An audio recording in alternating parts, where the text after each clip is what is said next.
Hudson County View live at Uncut. I'm your host, where what you see is what you get, and what you don't is better yet, John Heinis, and of course the latest and greatest at Hudson County News. So, interestingly, a November election year in the Mile Square City, we're looking at two pretty large tax increases. Now, one that was announced by the city via a press release on Friday, a little after 4 o'clock, indicated that they're going to introduce a $135 million budget with about a 7% tax increase at tomorrow's meeting. It's a regularly scheduled session, 7 p.m. at City Hall, 94 Washington Street, and they also stream live on Facebook, as many of you know. And look, they defend this up and down as really not that big of an increase. They claim it's only an extra $13 a month, or $156 for the year, for an average assessed property of $526,800.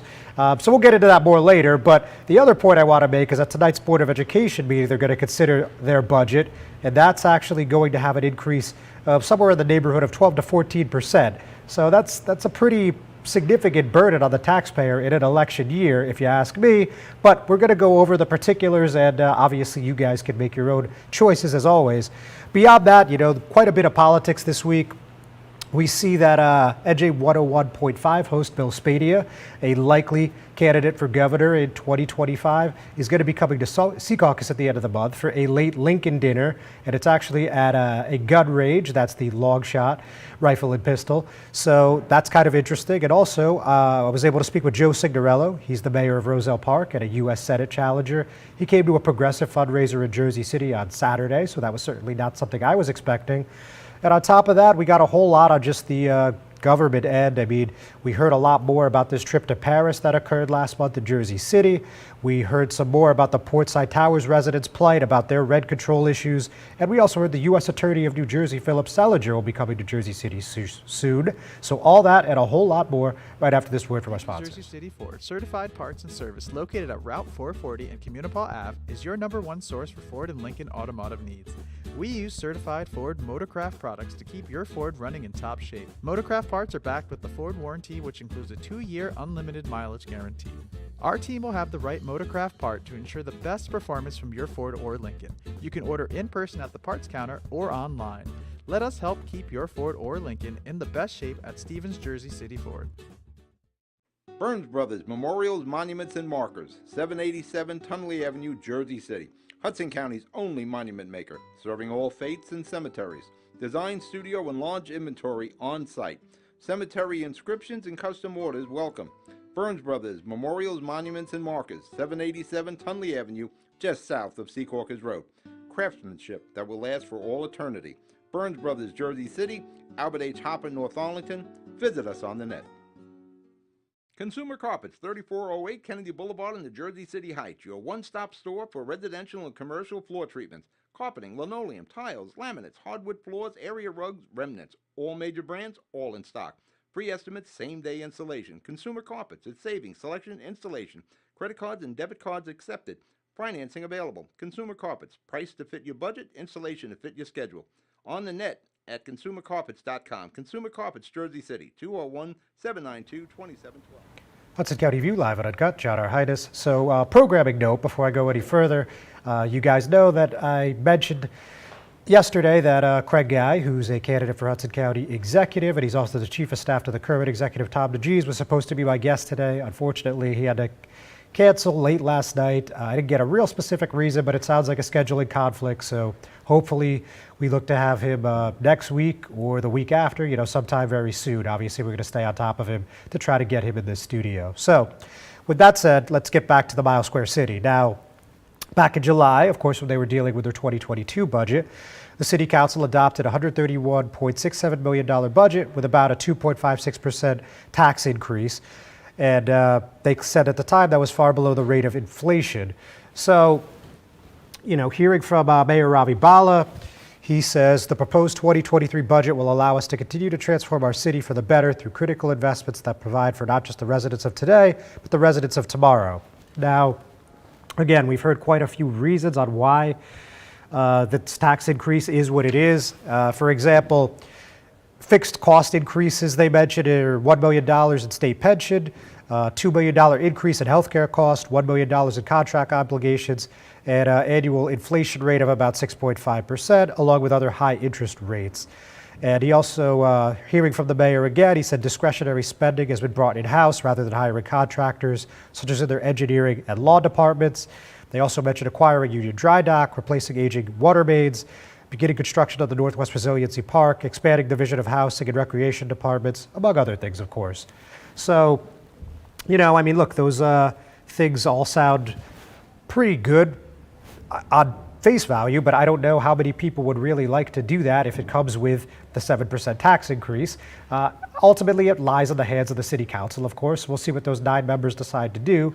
Interestingly, as it stands today, we've already heard from 2 council members, that second ward Councilwoman Tiffany Fisher and third ward Councilman Mike Russo, who's the vice president of the board, say that as it stands, they're going to vote no on this budget. And we heard from Fisher, and she said, gee, a well-timed, late Friday afternoon announced 7% tax hike without including the actual budget itself. Another example of how the public doesn't stand a chance with the Bala administration that runs the city like it's just one big taxpayer-funded campaign. Now also, they announced 9 virtual budget workshops that are going to be held on 3 separate days. So that's 3 dates here: Thursday, March 16th, Monday, March 20th, Monday, March 27th. So this coming Thursday, you could hear about the administration budget at 6 p.m., court counsel at 6:40, the city clerk at 7:10, community development then finally at 7:40. So each session is going to be about anywhere from 30 minutes to an hour. So on Monday, March 20th, public safety is at 6, health and human services at 7, and then the last session on Monday, March 27th, transportation and parking at 6, environmental services at 6:30, water utility at 7:15. So again, you know, it's going to come down to what's going to be an interesting vote, I think, because it's a 5-4 council, broadly speaking. And, you know, obviously the ward council races are on the ballot this November. So when you're looking at wards 1 through 6, really only 2 of those people have typically voted with the mayor, that is Russo and 5th Ward Councilman Phil Cohen. Now you have a dynamic here where people have to worry about their own political futures on top of the fact that, you know, just nobody really wants a tax increase. So this is going to be an interesting few months, if not maybe a little less. But so we're going to keep an eye on that. And again, we're also going to keep an eye on that Board of Ed meeting. Again, tonight, they're going to look to adopt their budget, and the preliminary copy had that somewhere in the 12 to 14% range. Like Jersey City, Hoboken has you know, not had much luck with the state in the past few years, certainly on a much, much, much smaller scale, but they have gotten cuts, and this year was no different. I believe it was to the tune of about $750,000. Have to double check that, but you know, obviously there's only so much you could do to make up the fact when the state does the cuts, but that looks like a pretty steep increase. So we're going to see what they do tonight, whether they decide to make some amendments, they table it, or they just approve it as is. But certainly we're going to stay on top of that one way or the other. So quickly moving on to a little state politics here. So as I mentioned at the top of the program, Bill Spadia, who's probably the most recognizable host at NJ 101.5, he is all but a declared candidate for governor. We see he has this super PAC called Elect Common Sense. That's Ocean County GOP Chairman George Gilmore is the top advisor on that. He's going to be at the Long Shot Pistol and Rifle in Secaucus on Monday, March 27th. It's for a Republican group's long overdue Lincoln dinner. You know, obviously most people do that in February, but nonetheless, they're doing this a little late. And on top of Spadia, they are also expecting to hear from a couple other guests, and those guests include Sussex County Commissioner Bill Hayden and Ariana Brown. She's a former regional field director for the NJ Republican State Committee, and she's now the campaign manager for Shirley Maya Cusack for U.S. Senate. Of course, that is in 2024, and we have a little news on that race as well. But for the time being, this is interesting, Spadia's appearance, that is, because we just saw Jack Citarelli at the Lincoln dinner for the Hoboken GOP, and that was last month. And now we see Bill Spadia, who looks to probably be his top challenger, coming over to Hudson for the first, at least publicized appearance. So that's very interesting. We're going to take a break. We'll be right back. Good Friend Self-Storage in North Bergen, New Jersey is a fully climate-controlled facility equipped with state-of-the-art security, packing supplies, a Refer Friend program, and multiple loading docks convenient for commercial use. Located just off of Route 3 at 4301 Tunnelly Avenue, Route 1 and 9. Call 201-867-2444 or visit us on the web today. Good Friend Self-Storage. Let us be your good friend. Panapinto Properties, Jersey City, shaping the workplace with state-of-the-art office spaces and addresses your company desires. Building residences that define your home environment, adjacent to all modes of transportation with on-site parking available. The right address, the right lease. Call 201-521-9000 or visit online at panapintodevelopment.com. Panapinto Properties, building Jersey City for everyone. Newport, the luxury waterfront community on the Hudson River, offers a quality of life you deserve in one of our many high-rise towers. With amenities such as the on-site Newport Path, light rail, Newport Town Square, 3 playgrounds, dog run, upscale restaurants, retail giants like Kohl's, JCPenney, Macy's, and Target. Morton Williams and Acme Supermarket are just outside your front door. A health and fitness center, skating rink, and medical facilities are also on site. Enjoy the New York skyline from our waterfront and various parks. Manhattan is just one path stop away, or quick ride through the Holland Tunnel. Nursery and private elementary schools all on site. 12-screen movie theater at the Newport Center Mall.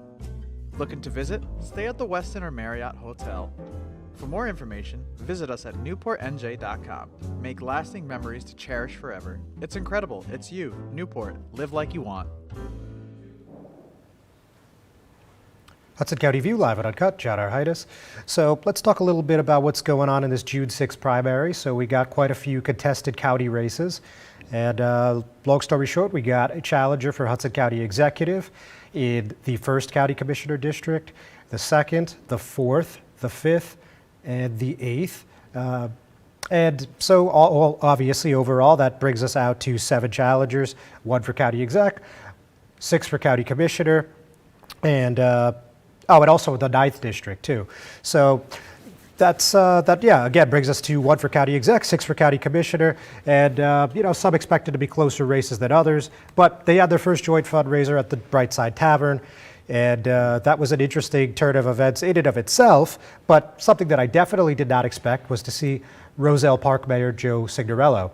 Now, in case you guys have just been behind under statewide politics here, he announced a couple weeks ago that he was going to run in June 2024 in the primary against U.S. Senator Bob Menendez. So that's not something you hear about every day. So certainly it was interesting to talk to him about why he decided to come to Jersey City, of course, the heart of Hudson County, and ask him what he hoped to accomplish there. And here's a couple excerpts. So Hudson County politics I've only seen from the outside in Union County. As a Democrat, I don't fully understand how the Hudson County Democrats operate. From my understanding, it's not the most transparent process to get the party line here. So I wanted to see what the opposition party is doing to A, try and change that, and B, organize on the face of that. So, he's a little background on Signorello, because obviously he's a Union County guy and we talk about Hudson, but, just doing some basic research. He's no stranger to uphill battles. Roselle Park was actually a red municipality in 2018, the year that Signorello was first elected, and then he got reelected last year by a large plurality. And probably about 8 to 10 points to clarify. And then in 2021, he ran for state senate against John Bramnick, one of the more known and recognizable Republican brands in the state. Of course, he was the Senate Minority Leader for a while. And that you saw Bramnick win by a margin 53.6 to 46.4. Now, obviously, beating Menendez would be an even tougher task. This is somebody that's done it all, seen it all, from school board trustee in Union City, later becoming their mayor, assemblyman, congressman, obviously the senator now, and even with the U.S. Department of Justice probe that's currently ongoing, it's going to be, again, very tricky. So, when I asked him about all this, he said, I don't anticipate getting the Democrat support in Hudson County. I'm certainly going to try.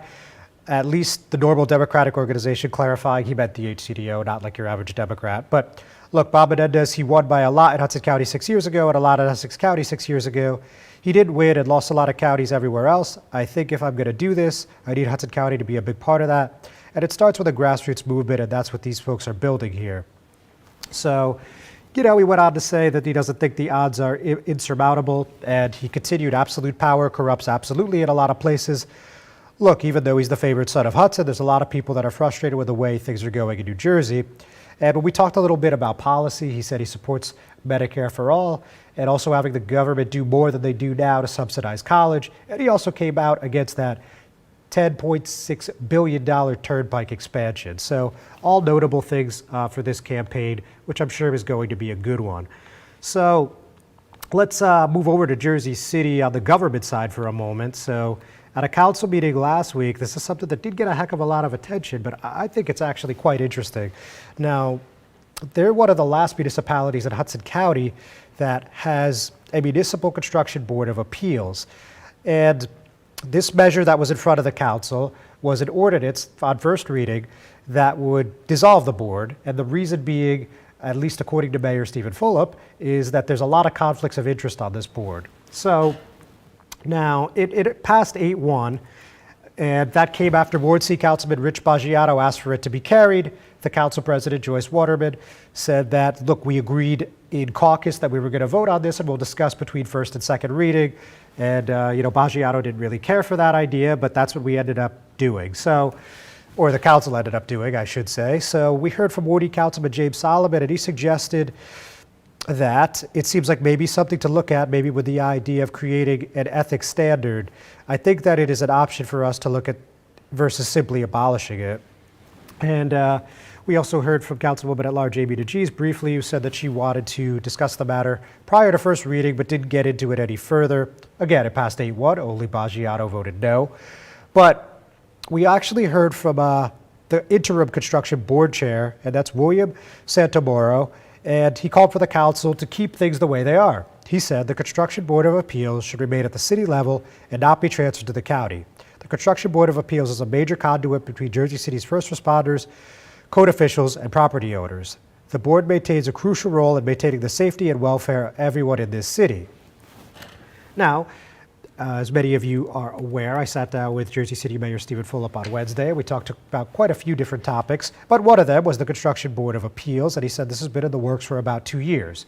The reason is, look, I'm concerned about conflicts of interest that exist on the Construction Board of Appeals. You have state legislation on who has to serve on the Construction Board of Appeals. It says X number of plumbers, X numbers of electricians, X number of inspectors, and I think X number of fire inspectors. And the challenge is that most people who sit on that board also are contractors in Jersey City doing the work, which is an inherent conflict of interest. So it's going to be really interesting to see what develops between second reading. So with that, we're going to take another break. Be right back. Not everyone celebrates the birth of a baby. You have options. Don't panic. New Jersey has safe havens for unwanted infants. Leave the baby with staff at any hospital, ER, police or fire station, or rescue squad. Call the number on your screen for safe haven locations or go to www.njsafehaven.org. No shame, no blame, no names. Safe Haven.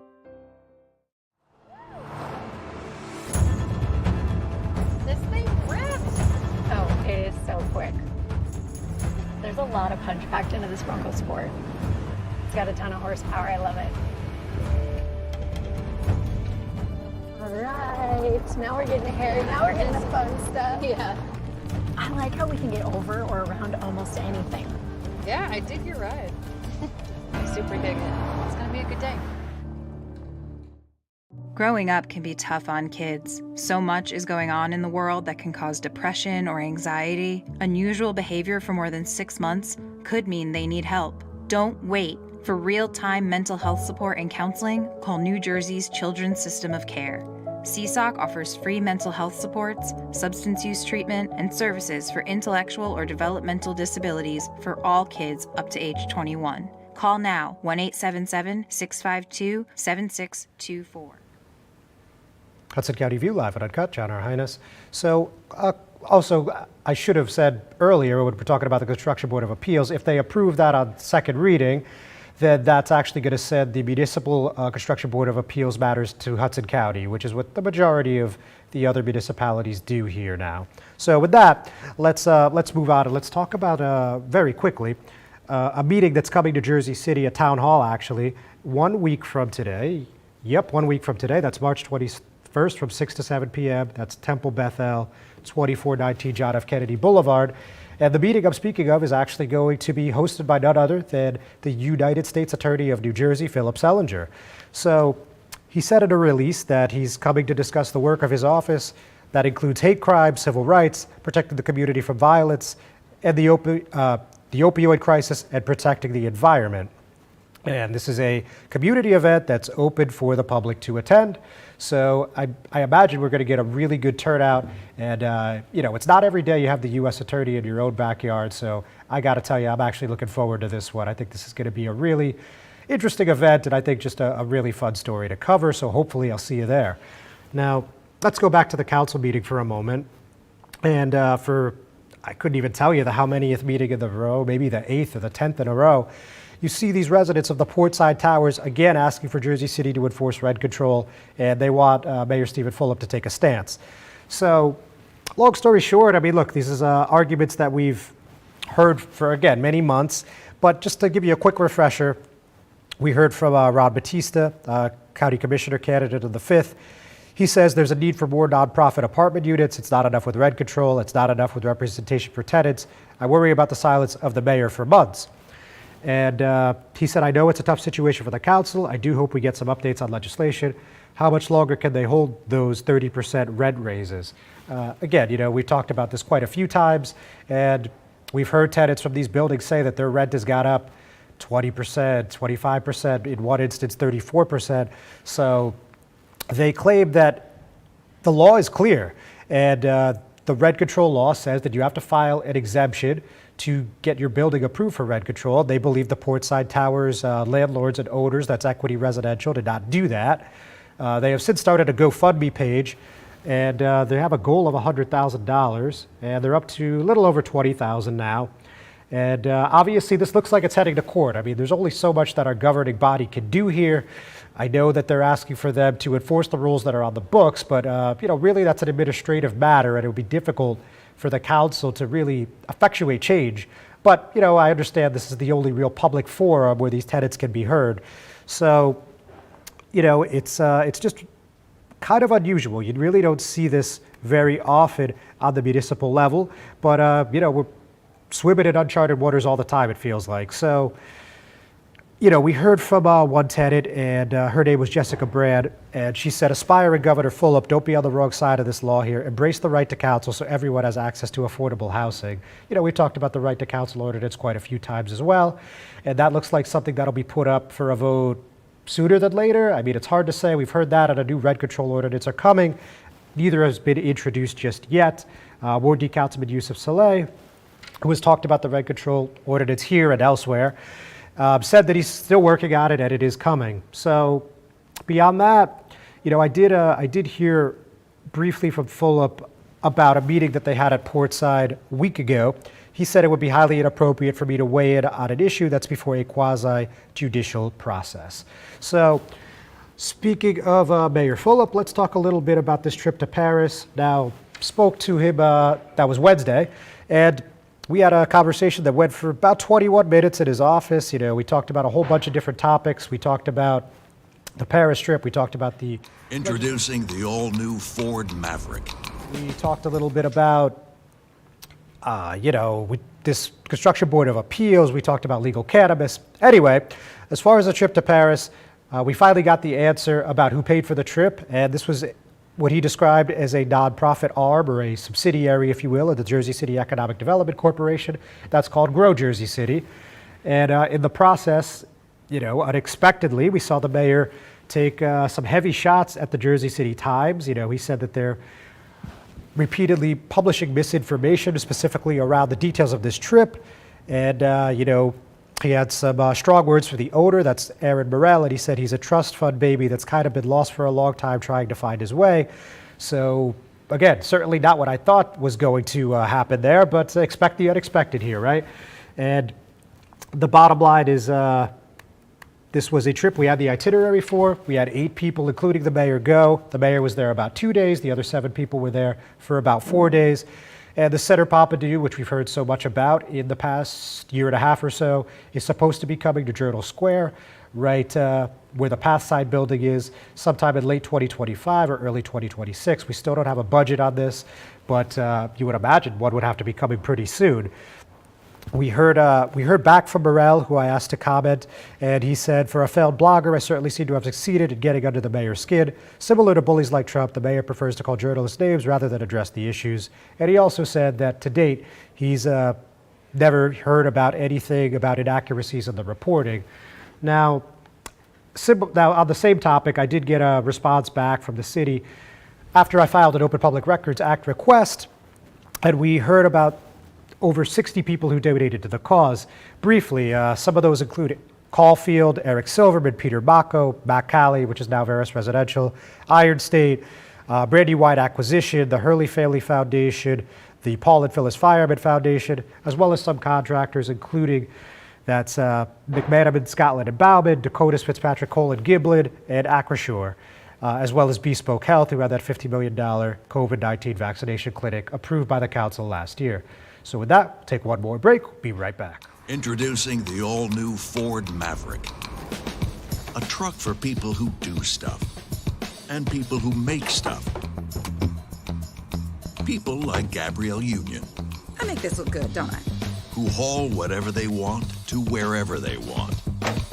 Like wood to build things made of wood with. And friends to get weird with. It's for long trips that the standard hybrid engine with a targeted EPA estimated city fuel economy rating of 40 miles per gallon helps with. That an 8-inch touchscreen connects with. And any trip that this interior makes more comfortable. But we'll let Gabrielle tell you all about it. Or I could just tell them it's a Ford truck that starts at less than $20,000 MSRP. Yep, that works too. The all-new Ford Maverick. Built to defy expectations.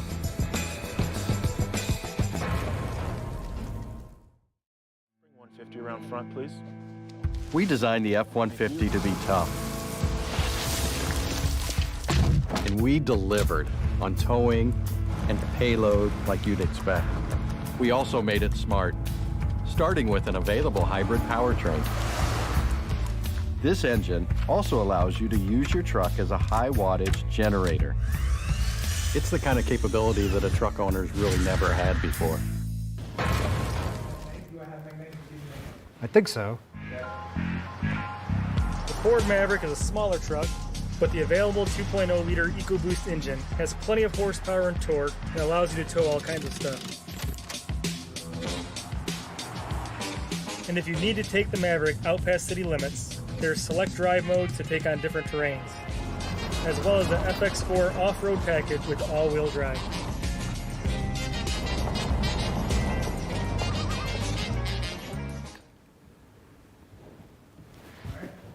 Hudson County View live and uncut. John R. Heinis. So, close out on a couple more things.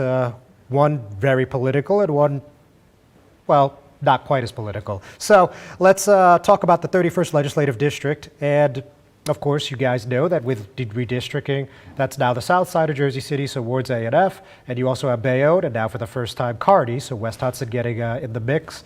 But for the time being, the representatives are still going to be 2 people from Jersey City and 1 from Bayonne. Now, we've talked about this on this program extensively, and we knew probably about 3 months ago that it was extremely unlikely that State Senator Sandra Cunningham, who was first elected in 2007, would probably not be seeking another term this June due to health issues where we hear she's had some cognitive struggles, and certainly we've offered our thoughts and prayers.